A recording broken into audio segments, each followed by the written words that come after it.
Yes, guys, welcome back to another video. Our midfield is dying. We all know that. That's a serious problem. One winning 9 football matches now for Manchester City, and I still believe that midfield is the root cause of everything.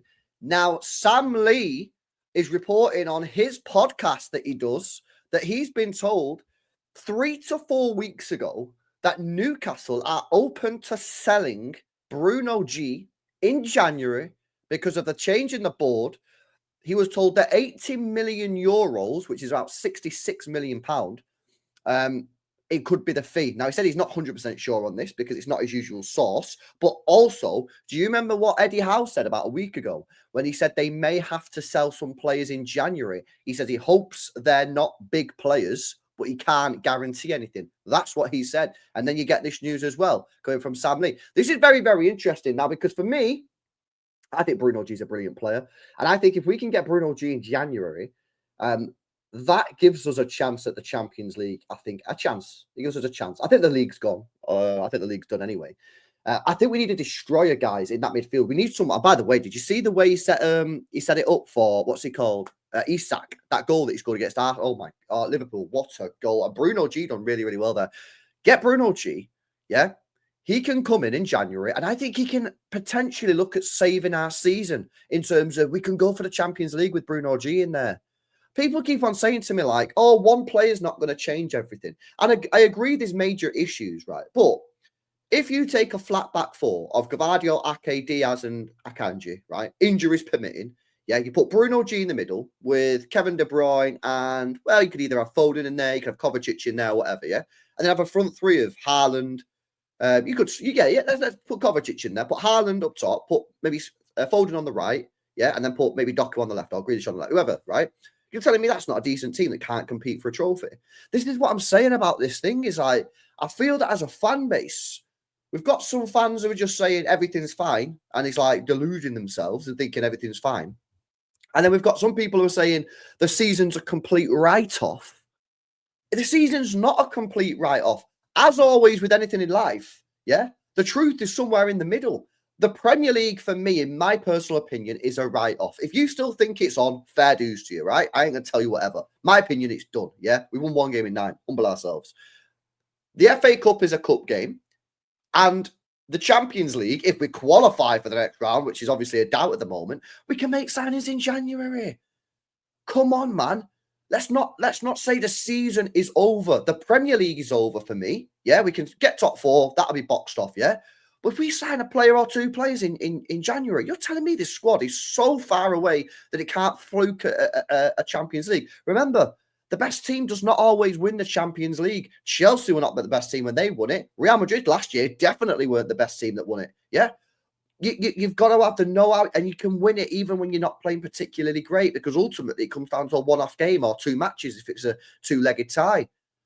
And for me, it's like, what I don't want to do, yeah, because by the way, we're only in December here. What I don't want to do is just give up on the whole season. I've given up on the Prem. I've given up on the Premier League. For me, that's a rip. But I'm not giving up on the FA Cup. I'm not giving up on the Champions League. And obviously the Club World Cup, depending on where that's on the hierarchy. I mean, I'd like to win it. I'm not going to be out there demanding an open top bus parade if we win it, but I'd like to win it anyway, given the fact we're in it. It's like the Community Shield. I'm not that arsed. I'd still rather win it. Although, to be fair, some would say you're better off losing that because of the Community Shield curse, which is fair. But yeah, go and get Bruno G. I'd pay 80 mil, 85 mil.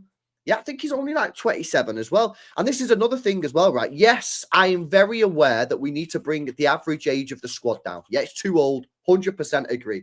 Right? He's 27 years old. Right? He's only just turned 27. So please, please, please, can we not do this thing where people are acting like Bruno G is old?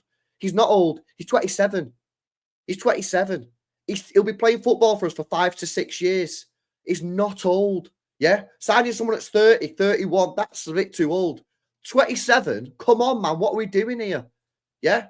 We won't have to think about replacing Bruno G for about 5 years. And this guy can come into our team. He's literally, for me, pretty much exactly what we need in that midfield. We still obviously need an out-and-out DM, but I have a feeling that they might not get like a top player. We've been linked with that Pepo Lu. I'll come on to him in a minute. But yeah, get Bruno G in. He can cover ground. Yeah, he can make tackles, and he's good on the ball, and he can help create.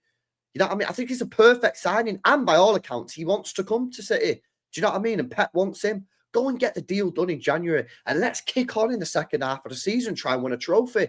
Let's not just give up. Some people are saying, I can't win everything every year. No, so we don't even try. We don't even try to win something. We don't even try to rectify our season. I don't want to hear this. You can't win everything every year or blah, blah, blah. I agree with that. Doesn't mean you can't try. That's unacceptable to not try. I accept that you might not win something this year. To not try and rectify the situation in January, that for me would be poor. Go and get me Bruno G, or at least try and get him. I want to speak about Pepo Lu really quickly. Now, I've never heard of this guy before. Yeah, I'll be honest with you guys. So he plays for Valencia. DM. 25 years old. City have been linked with him last week. By all accounts, he's got a 25 million euro release clause, which is obviously pretty cheap. And I'm thinking to myself, are they going to get Bruno G and Pepo Lu? Could they get both? And then you've got Pepo Lu as your DM, and you've got Bruno G as your sort of 6-8 hybrid. And then obviously Rodri comes back next year. Yeah, you've got Rodri and Pepo Lu as your 2 6s. You've got Bruno G as your emergency 6 as a third choicer. Yeah, and then going into next season, yeah, you'll have Bruno G in the two for the attacking roles. You'd have Foden, that's 2 players. Yeah, and then you've still got Kovacic, Gundogan, and Kevin De Bruyne at the moment. I think 2 of them players probably will leave. I think Kevin De Bruyne will probably leave, and I think Kovacic or Gundogan, one of them will probably leave. So you still need to buy maybe probably 1 or 2 players, really. I guess it depends on how Echeverri does when he comes in January, but I don't think we'll really see a lot of him. But yeah, Pepo Lu, I just wanted to speak about him real quick because I'm intrigued about this guy. And I'll tell you why I'm intrigued. Because I never knew who he was. I never heard of this guy ever. And then we've been linked with him. So I've done a little bit of research on him this morning. He plays for Valencia. He plays 14 games this season, 2 goals, 2 assists. Not that that's that important as a DM. I don't know really what's going on here. I wonder if someone can let me know in the comments if you know, but he's captained the side for 1, 2, 3, 4, 5, 6, 7, 8, 9, 10. He captained the side for 10 La Liga games this season. Then he got dropped from the squad completely.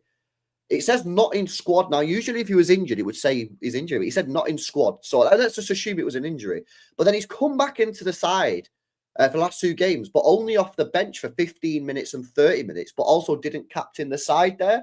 So I'm not 100% sure, because usually if you were a captain and you come off the bench, you usually get the captain's armband, but you didn't get it. So maybe he had an injury and he's just come back, and I'm not sure really what's going on. So maybe let me know in the chat if you know. But listen, I've looked at him just on a quick YouTube highlights thing. I might do a reaction video to it later on.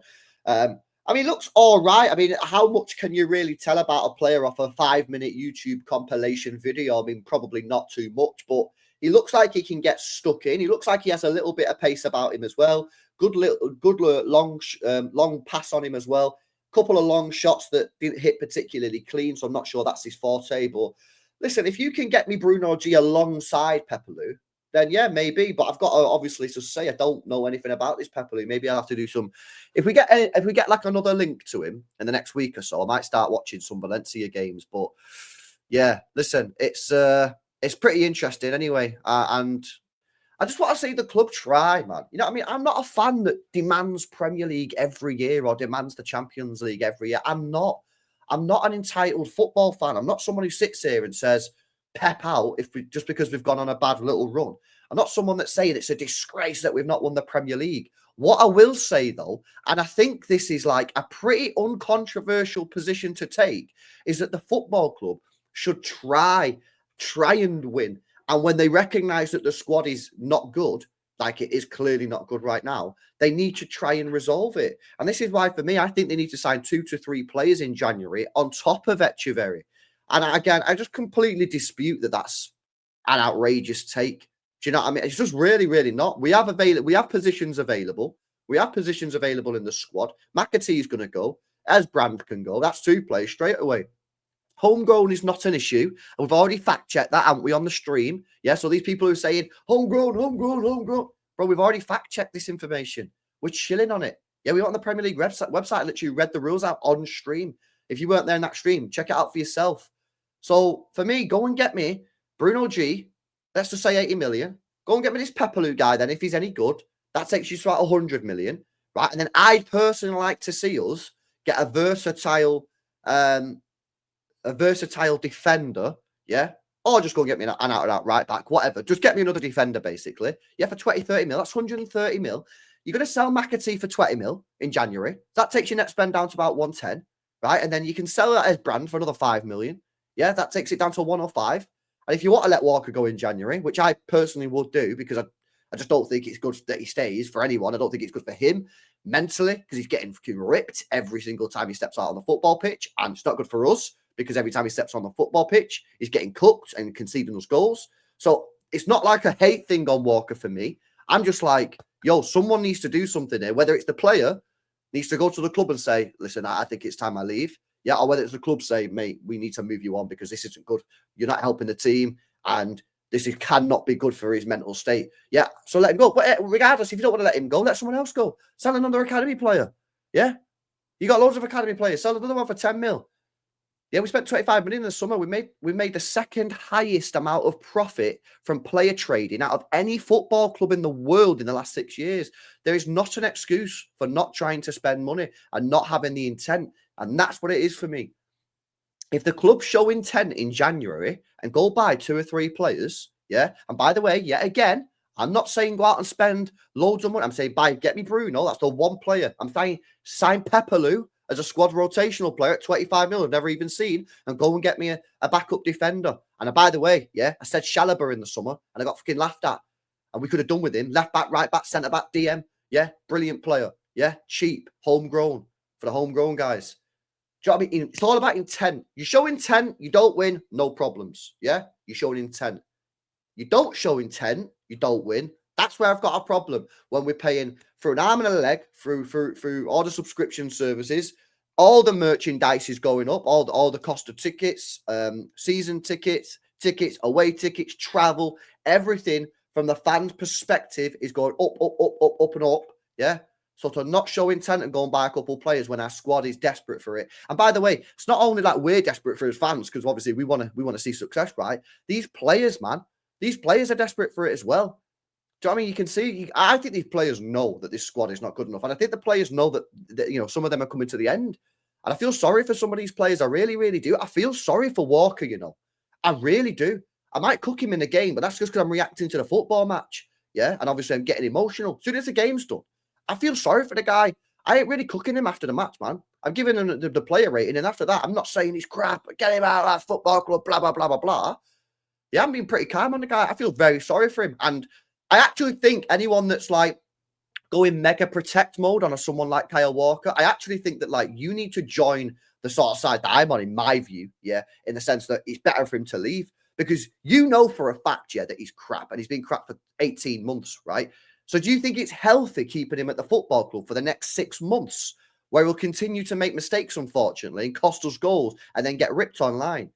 Should he be getting ripped online the amount that he is? No, but that's the modern day. You're not going to change that. So listen, it is what it is, man. I feel sorry for Gundogan. I do. I feel really, really sorry for Gundogan because he knew that when he joined this football club, he wouldn't be playing. He thought I'll come off the bench here or there, might play in the backup striker role. I reckon that's what Pep had him in store for.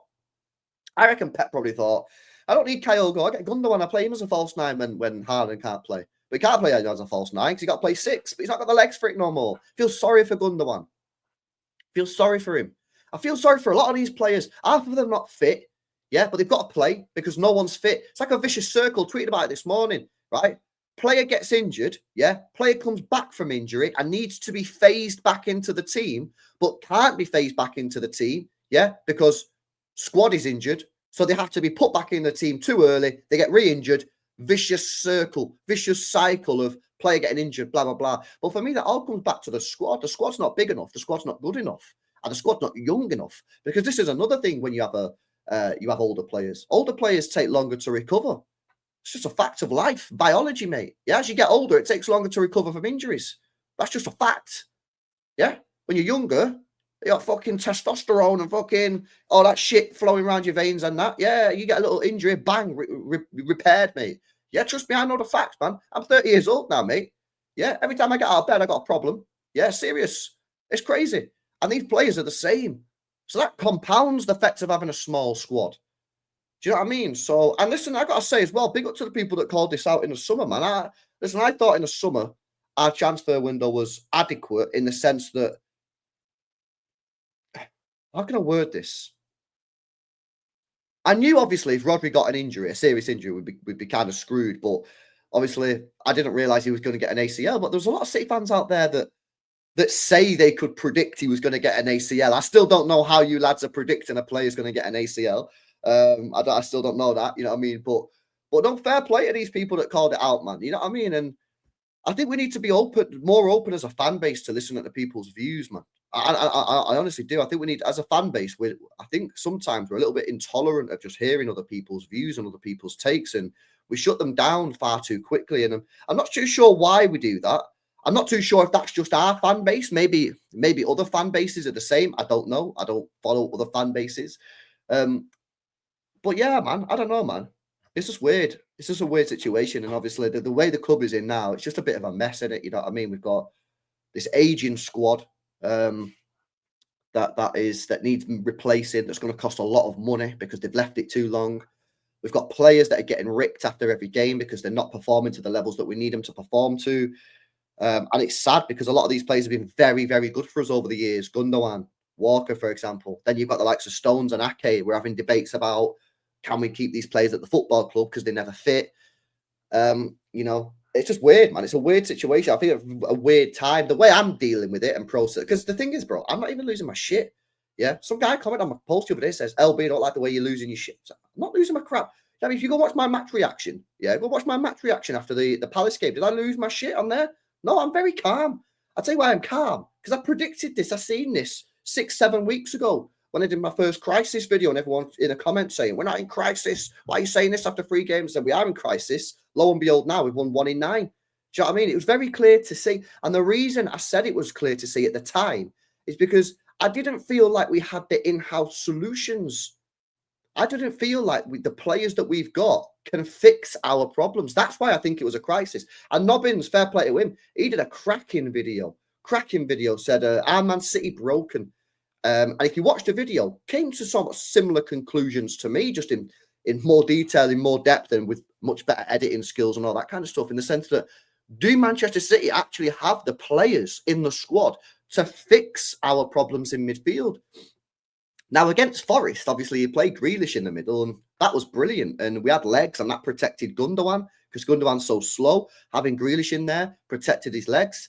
We obviously had Kevin De Bruyne, who was the creator. Unfortunately for Palace, he completely abandoned that again. And even though Doku and Grealish couldn't play for whatever reason, he should have played Nunes in midfield and had his legs and his energy around Gundogan to protect Gundogan. And Gundogan went back to being poor again against Palace. Not that bad, but he was still poor for me. So yeah, just weird, man. I don't know. Listen, it is what it is for me. I'm very calm about the situation in the sense that I already knew 6 weeks ago that this league was toast.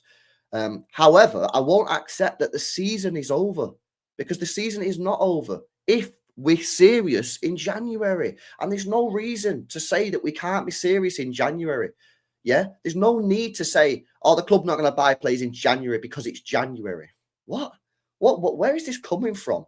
Do you know what I mean? Tiki Barigistan, said in that All or Nothing documentary, or what it is, that we only buy players in January, right? We don't like buying players in January because that admits that your summer transfer window was poor. Okay, well, first of all, that might be true. But the second of all, you can also accept that sometimes in life you have a very unfortunate situation, and therefore you need to rectify it in January.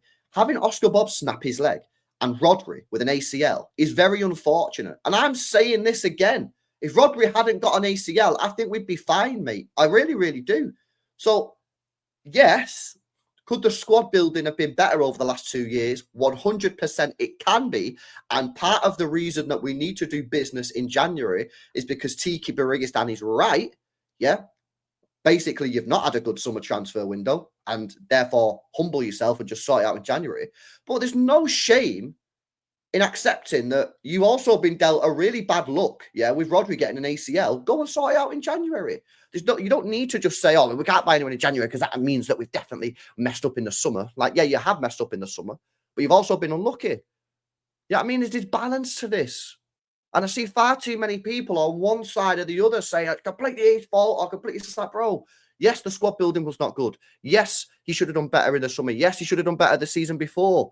You got to accept as well, getting an ACL injury to Rodri is extremely unlucky. And I still don't believe, that these people are saying we could predict that he was. No, you can't predict that he's going to get an ACL. You might be able to predict that he was going to get a hamstring injury, a muscle fatigue injury. Yeah, but an ACL, nah, not for me. But anyway, that's it, man.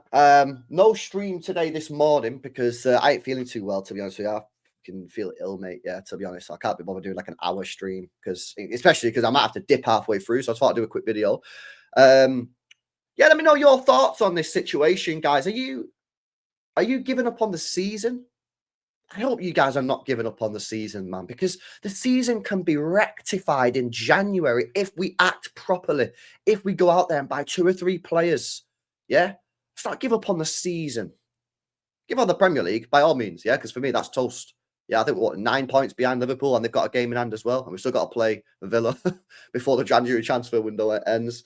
So yeah, man, listen, it's interesting. I'm actually pretty excited and pretty positive about the future. I'm really looking forward to the new era of Viana coming in, spending a bit of money, spending it differently. Let's see his different approach. I'm excited to see new players. I'm excited to see a refresh. Unfortunately, this season looks like it's not going particularly well at the moment. That can be rectified in January. But I don't know, man. Listen, people are down and people are gloomy in that. I am because of the situation. But I don't know, man. It's like you got to separate what's going on in the Premier League to what's going on in the other competitions, because them other competitions we can still have success. Yeah, Real Madrid proved it last year. Chelsea proved it the year they won it. Come on, man, let's get ourselves up for it. Anyway, let me know your thoughts on all this. I've waffled for a while. What are your takes on some of the stuff that I spoke about? What are your takes on Bruno G? Do you like him? Do you think he's too old? I don't think he's old at all. Pepo Lu, has anybody seen him? Is he trash? Is he good? What's going on with the last 2 games? Is it just an injury situation? Is there anybody else that you think we should go in the market for? Do we need a backup striker? Or can Oscar Bob fill that role when he's back in, a month or so's time? And defence. Throw me out some names there. Do we need a new right back? Do we need a new centre back?